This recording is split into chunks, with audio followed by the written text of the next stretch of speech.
Tinanong ni Fang Ping ang kanyang teaching advisor kung may nangyari ba raw at bakit bigla na lang siya nitong pinabalik ng mas maaga.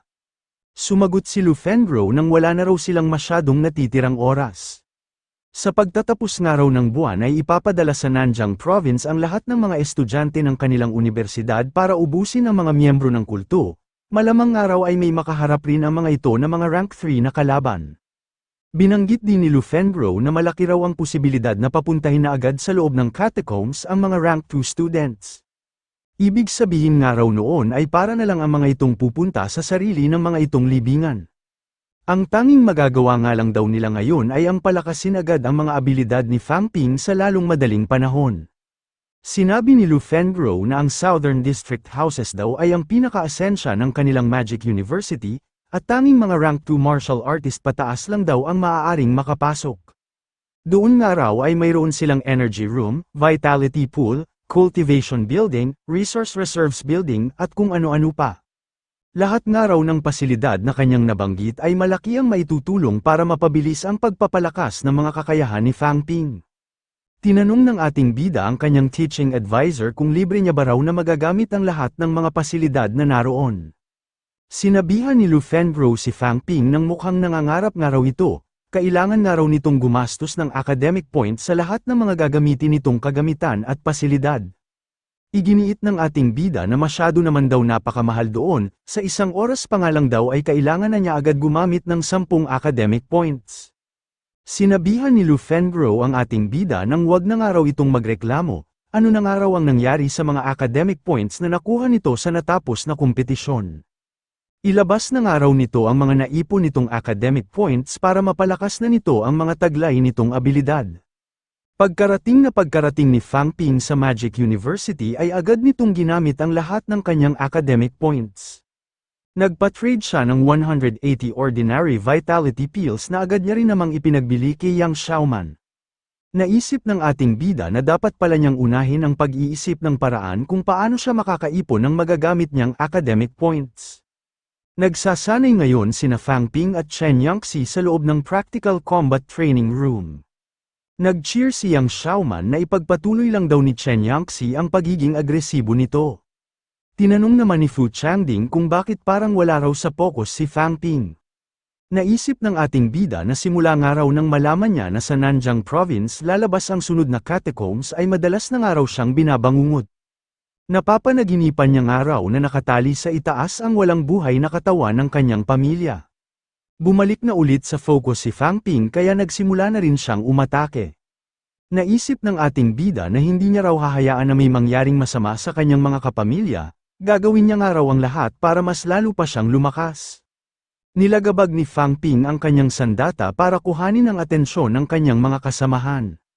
Sinabi niya na plano niya raw bumuo ng isang rank 2 team na gagawa ng mga misyon na manggagaling sa military department, tinanong niya ang lahat kung interesado ba raw ang mga ito. Nagulat si Fu Changding noong marinig nito na galing sa military department ang misyon na gustong gawin ng ating bida. Agad na sumagot si Zhao Lei nang interesado raw siya sa binabalak ni Fang Ping. Natuwa si Yang Xiaoman dahil malamang nga raw ay marami silang makukuhang rewards lalo na't mga misyon nito na galing sa military department. Binanggit ni Tang Songting na lahat naman daw sila ay nakapag-breakthrough na sa rank 2 kaya kailangan na nga raw nilang gumawa ng mga mas mahihirap na misyon. Nagkalakas na rin ang loob si Fu Changding matapos marinig ang kanyang mga kasamahan, sisiw na nga lang daw sa kanila ang mga misyon na manggagaling sa military department. Binanggit ni Chen Yangxi na isa na rin daw siya ngayong rank 2 martial artist, pero natatakot nga raw siya na baka makaladkad niya lang ang mga ito pa ibaba. Sinabihan ni Zhao Lei si Chen Yangxi nang kung natatakot nga raw ito ay mas mabuti pa na wag na lang itong sumama, baka nga raw ikapahamak pa nila ang sobra nitong kabaitan. Inasar ni Fang Ping si Zhao Lei at tinanong kung isa ba raw itong aso, bakit naman daw ito magpapakaladkad sa ibang tao. Hinubuan ni Fu Changding si Zhao Lei para tingnan kung may binti nga ba raw ito ng isang aso. Napamura naman si Zhao Lei sa kalokohan na ginawa sa kanya ni Fu Changding. Sinabihan ni Yang Xiaoman si Chen Yangxi nang wag daw nitong intindihin ang mga sinabi ni Zhao Lei. Sumang-ayon din ang ating bida sa sinabi ni Yang Xiaoman, pinayuhan niya rin si Chen Yangxi nang maniwala nga raw ito sa sarili nito. Ito nga raw si Chen Yangxi na nagbigay sa kanila ng kampyonato sa natapos na kompetisyon kaya wag nga raw nitong iisipin na mas mahina ito kaysa sa iba. Lumakas ang loob ni Chen Yangxi matapos marinig ang payo ni Fang Ping. Sinabi niya na gagawin niya nga raw ang lahat ng kanyang makakaya sa mga gagawin nilang misyon. Binanggit ni Lu Fengro na sa mga paparating daw na buwan ay papapasukin na rin sa catacombs ang mga rank 2 martial artist ng kanilang unibersidad. Mas mabuti nga raw na pagbutihan na ngayon ni Zhao Zumei ang pagsasanay para hindi na ito kabahan kapag dumating na ang araw na kailangan na nitong pumasok sa catacombs. Sinabi ni Zhao Zumei sa kanyang teaching advisor na gusto niya rin daw sumali sa team na binubuo ni Fang Ping. Pero hindi pumayag si Lu Fengro dahil hindi pa nga raw ito tuluyang gumagaling. Mas lalo pang nalungkot si Zhao Zumei noong banggitin ng kanyang teaching advisor na hindi pa rin daw siya nakakapag-breakthrough sa pagiging isang rank 2 martial artist. Ipinaliwanag ni Fang Ping na ang mission target daw nila ngayon ay ang kampo na pag-aari ng World Creation Cult. Ayon nga raw sa nakalagay na impormasyon ay isang peak rank 2 martial artist ang leader ng mga ito at 3 rin sa mga miyembro nito ay mga rank 1 martial artist. Sinabihan ni Fang Ping sina Yang Xiaoman at Tang Songting nang ang mga ito raw ang magbabantay sa bandang likuran para pigilan ang mga kalaban na balak tumakas. Sila naman daw dalawa ni Zhao Lei ang bahalang makipaglaban sa peak rank 2 martial artist, si Fu Changding ang bahala sa mga rank 1 martial artist at si Chen Yangxi naman daw ang bahala sa mga ordinaryong tao. Tinanong ni Tang Songting kung siguro naman daw ay hindi na mali ang impormasyon na nakuha nila ngayon. Halos mapahamak na nga raw sila noon nang dahil sa maling impormasyon. Nagulat si Yang Xiaoman noong punitin ni Fang Ping ang hawak nitong papel, tinanong niya kung nababaliw na ba raw ito. Sinabihan ni Fang Ping si Yang Xiaoman nang wag daw itong maingay dahil baka madiskubre raw sila ng kanilang mga kalaban.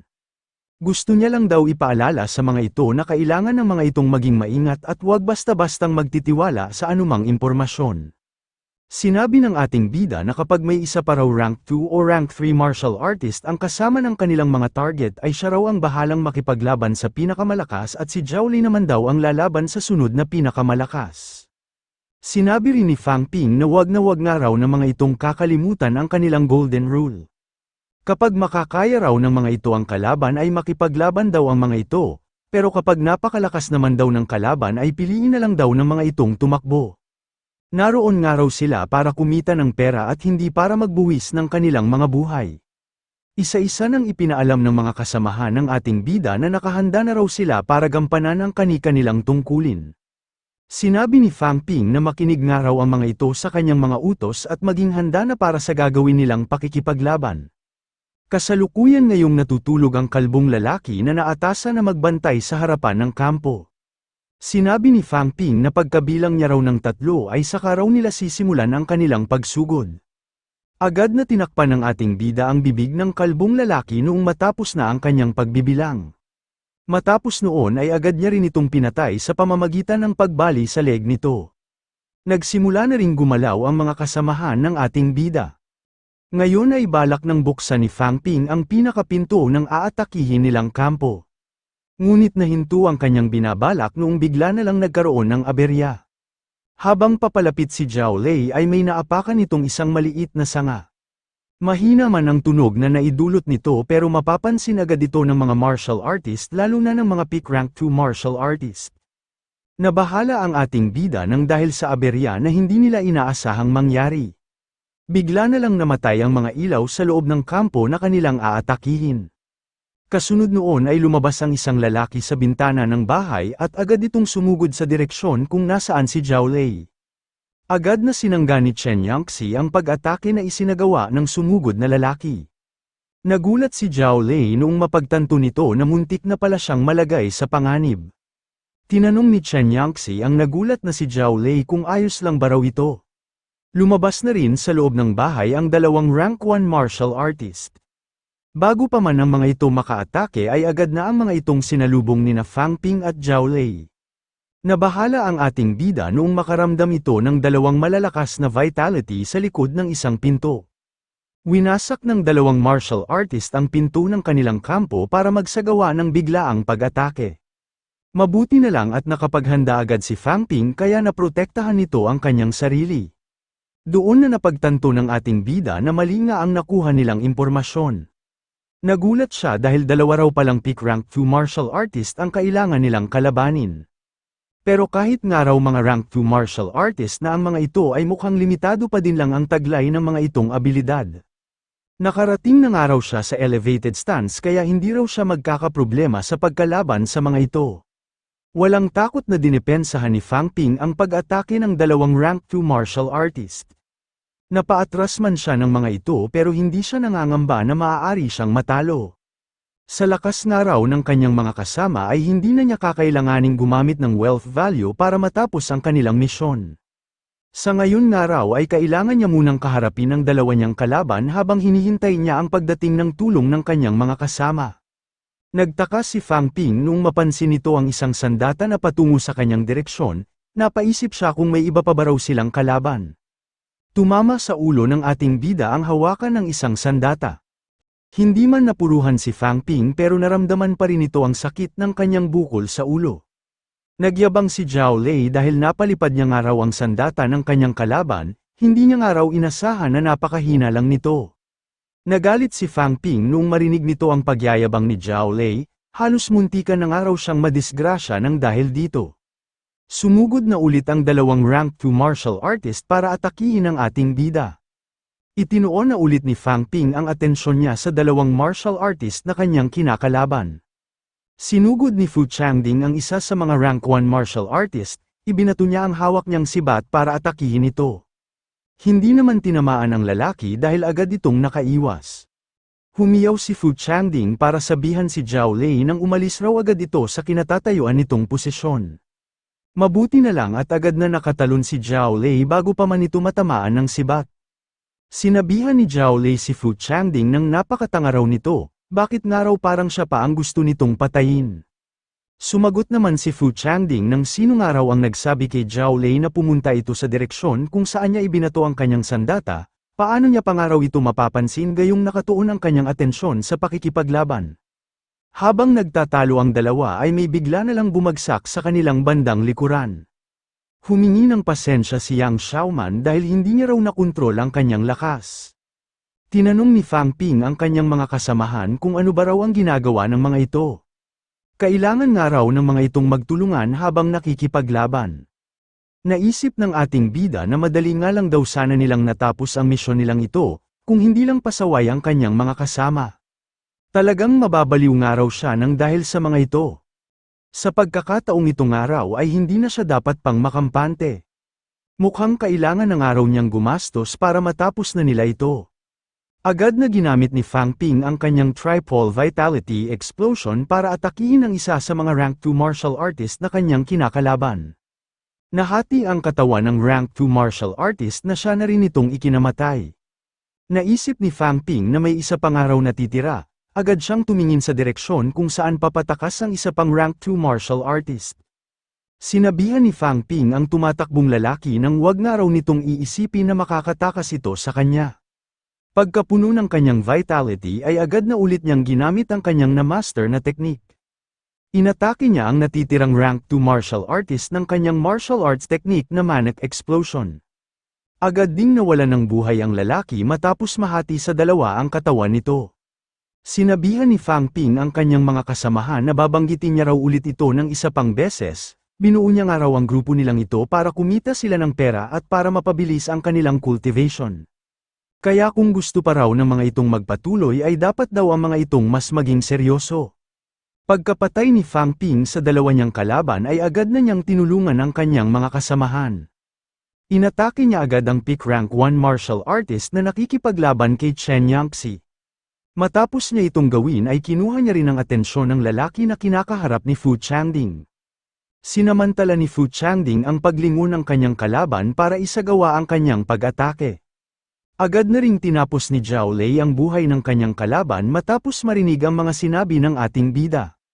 Dumating na rin sina Tang Songting at Yang Xiaoman para tumulong sa pakikipaglaban, pero wala na ang mga itong inabutan dahil naubos na ng kanilang mga kasamahan ang mga martial artist na miyembro ng kulto. Napabuntong hininga na lang ang ating bida habang pinagmamasdan ang kanyang mga kagrupo. Sinabi ni Fang Ping na naroon daw sa loob ng hawak niyang bag ang lahat ng kanilang kinita, Mukhang nagkakahalaga nga raw ito ng 6 na milyon kapag pinagsama-sama. Sa laban nga raw nilang ito ay halos gumastos sila ng 2 milyon. Sinabi ni Chen Yangxi na kapag inalis nga raw nila ang kanilang nagastos ay nasa 4 na milyon lang ang kanilang kinita. Nadismaya si Zhao Lei dahil hahatiin pa nga raw nila ito sa 6 na miyembro. Napaisip si Fang Ping kung kailan pa raw kaya magsisimulang makaipon ng sapat na pera ang baguhang team na gaya nila. Kalahating buwan na ang lumipas at kasalukuyan ngayong nasa loob ng Su City Hotel ang grupo ng ating bida. Sinabi ni Fang Ping na sa loob daw ng kalahating buwan ay nakakumpleto sila ng 12 misyon, pero halos lahat nga raw ng mga iyon ay hindi ganoong kalaki ang ibinibigay na reward. Kung pipili nga raw sila ngayon ng susunod nilang misyon ay mas mabuti na pumili sila ng misyon na may malaking reward. Tinanong ni Fu Changding kung ano raw kaya kung ang misyon na hawak niya ang sunod nilang gawin, nagkakahalaga nga raw ito ng aabot sa 10 milyon. Bukod daw sa malaki ang reward nito ay isa rin daw itong cult mission kaya pamilyar na sila. Ang target ng misyon na ipinakita ni Fu Changding ay ang cult leader na gumagamit ng codename na Blondie. Tinanong ni Yang Xiaoman kung nababaliw na ba raw si Fu Changding. Isa nga raw rank 3 martial artist ang target ng napili nitong misyon, paano nga raw nila magagawang manalo laban dito? Sumagot si Fu Changding na isa na raw pick rank 2 si Fang Ping kaya makakaya na raw nilang makatalo ng isang rank 3 martial artist lalo na't 6 naman sila sa kanilang grupo. Sinabihan ni Chen Yangxi ang kanyang mga kasamahan na silipin na raw ng mga ito ang third page ng listahan ng mga misyon. Ang misyon na tinutukoy ni Chen Yangxi ay ang paghuli ng buhay sa dating researcher ng Nanjiang Martial Arts University na si Pan Xiaoyang. Tinanong naman ni Yang Xiaoman ang kaibigan niyang si Chen Yangxi kung nababaliw na rin daw ba ito. Isa nga lang daw elementary rank 3 ang pinili ni Fu Changding samantalang pick rank 3 naman daw ang napili nitong target. Ipinaliwanag ni Fang Ping sa kanyang mga kasamahan kung bakit ganoon ang iminungkahi ni Chen Yangxi.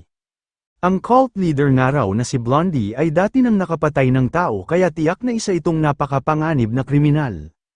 Ang researcher naman daw na si Pan Xiaoyang ay isang martial artist na nagtatrabaho sa opisina, hindi pa nga raw ito nakakapatay ng tao at naging wanted lang daw ito nang dahil sa pagbibenta ng mga kumpidensyal na impormasyon. Sinabi ng ating bida na ang mga martial artist nga raw na nakalagay sa opisina ay hindi masyadong sanay sa pakikipaglaban kaya mas madali nga raw nila itong matatalo kapag nakalaban nila ito. Kaso nga lang daw ay hindi nila alam kung kailan at saan ito sunod na magpapakita, kaya mas komplikado nga raw itong kuhanin. Sinabi ni Fang Ping na nakapagdesisyon na raw siya ng sunod nilang misyon, ang napili niya nga raw ay ang pagpatay sa cult leader na si Blondie. Agad na nagtungo ang grupo ng ating bida sa lokasyon na nakalagay sa kanilang kinuhang misyon. Kasalukuyan ngayong nagpapanggap bilang tindero ng mga lobo ang cult leader na si Blondie. Sinabi ni Yang Xiaoman na ito na nga raw talaga ang cult leader na target ng kanilang misyon. Agad na tinawagan ni Fu Changding si Fang Ping para ipaalam na natagpuan na raw nila ang kanilang target. Sinabihan ng ating bida ang lahat ng kanyang mga kasamahan nang maghanda na raw ang mga ito at kumilos lang daw ang mga ito ng normal para hindi sila mahalata.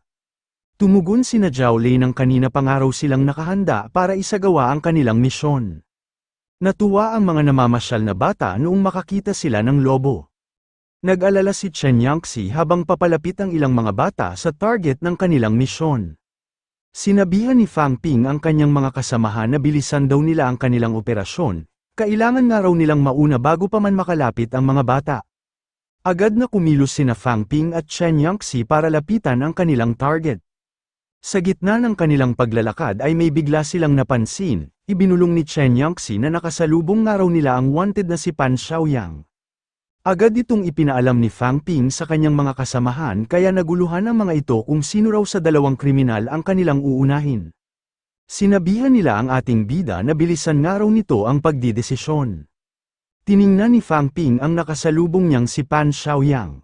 Kasunod noon ay tumingin din siya sa direksyon kung saan nakatayo ang target ng isinasagawa nilang misyon. Bigla na lang tumakbo ang isang maliit na bata papalapit kay Blondie. Nag-alala si Fang Ping noong makita niya na niyakap ng lumapit na bata ang binti ng kanilang target.